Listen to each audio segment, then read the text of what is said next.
If you're trying to decide between the Canon R50 or the R50V, let me save you some time. Either one will get the job done.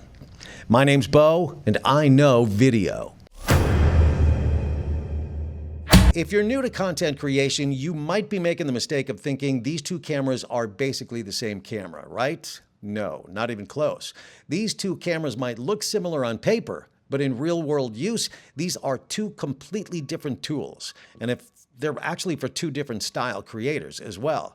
If you pick the wrong one, you're probably going to regret it, which is why I just bought both of them. So in this video, I'm going to break it down, and I'm going to put these two cameras side by side. I'm going to show you the photos, the videos. I'm going to give you straight up the info that you need to help figure out which camera might be right for you. Let's start with something everybody thinks is the same, and that's the camera's sensor. Yes, both of these cameras have a 24 megapixel APS-C sensor, so naturally people think the image is going to be the same on both cameras. Nope, not at all. In fact, that's where things get kind of interesting, because while the sensor size and the resolution are the same, the way the cameras process each camera's image is really different. In fact, the R50V has a different color science than the original R50. The R50 is built around that classic Canon look, right? Warm tones, beautiful skin tones, straight out of camera. Honestly, this camera makes you look good without even trying. Now, the R50V, that camera's playing a much different ballgame. Yes, you've got Canon Log 3. But it's using the cinema gamut color space, which is different than the old C-Log 3's Rec 709. What does that even mean? That means this camera is built for people who actually want to color grade, not just shoot and upload. Now, straight out of camera, the footage coming off the R50V, it doesn't look good. It looks flat, it looks washed out, it looks boring. But once you color grade it, whole different story. This is where a lot of people kind of get it wrong, because they're trying to compare specs instead of asking, who is this camera actually made for?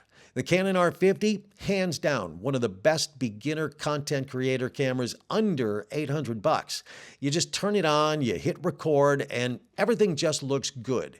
No stress, no editing headaches, no color grading, no log profiles. It's perfect for YouTubers just getting started, or for people over 40, 50, 60 like me or beyond who are just now jumping into content creation. Anybody who wants great results without the learning curve, that's the Canon R50. But with the R50V, that one is more for the creator who's ready to level up. You're actually okay with editing. You want to tweak the colors. You want a more professional look. Notice I didn't say cinematic. The R50V is for filmmakers. It's for advanced YouTubers, people who actually enjoy post-production. So right here, this info might already have helped you make your decision. Now, let's talk video, because I'm assuming that's why most of you are here. Both cameras do shoot 4K, but the experience is completely different. The R50, super simple. Clean 4K, great autofocus, you flip open the screen, you push record, and you go. But with the R50V, this is where you need to be a bit more intentional. We're talking about a more pro-level workflow. Yeah, you got C-Log 3, which means more flexibility in the highlights and the shadows. You got better dynamic range, but there's a catch. That means there's more work. Now, if you don't know how to color grade, you might actually prefer the Canon R50. I used that camera for 3 years and I loved it. But here's something people won't tell you. If you're not planning on color grading your footage, don't be in C-Log 3. Switch your color profile to the Canon Rec 709 profile. That's what we're shooting on right now with the R50V. Basically, that's like shooting the R50 in the standard color profile. It's just going to look great. All right, let's get real for just a second, because specs don't even matter if the camera doesn't fit your life.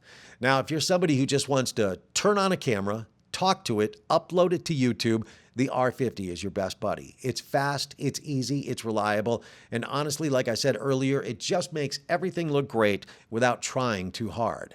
The R50V, however, that's a camera that's going to slow you down. No, in a good way. You're actually thinking about lighting, color, exposure, your story.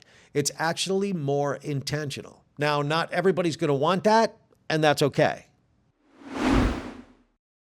So here's the bottom line. If you want fast, easy, great looking video with no hassle, then get the R50. But if you do want more dynamic range, cinematic looking footage, more professional looking footage, if you want more control, if you want room to grow as a creator, then definitely get the R50V.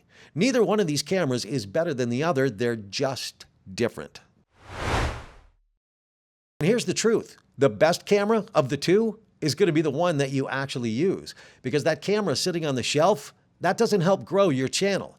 But the one that's in your hands, that changes everything. All right, look into my eyes. Answer honestly, did you get any value out of this video?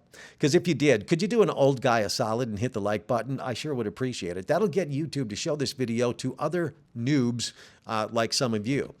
Also, if you want to learn more about either one of these cameras, I would consider subscribing to this channel, because this is going to be the year where this channel is all about the Canon R50, the R50V, and how to shoot them to get the best out of each camera. So subscribe to the channel. But if the R50 is your camera and you want to learn more, watch this video right here. My name's Bo, and I gotta go. I will see you in the next video. Thanks for watching, you guys. I appreciate it. Don't forget, subscribe, like, comment, share. And I'll see you back here next week. See ya!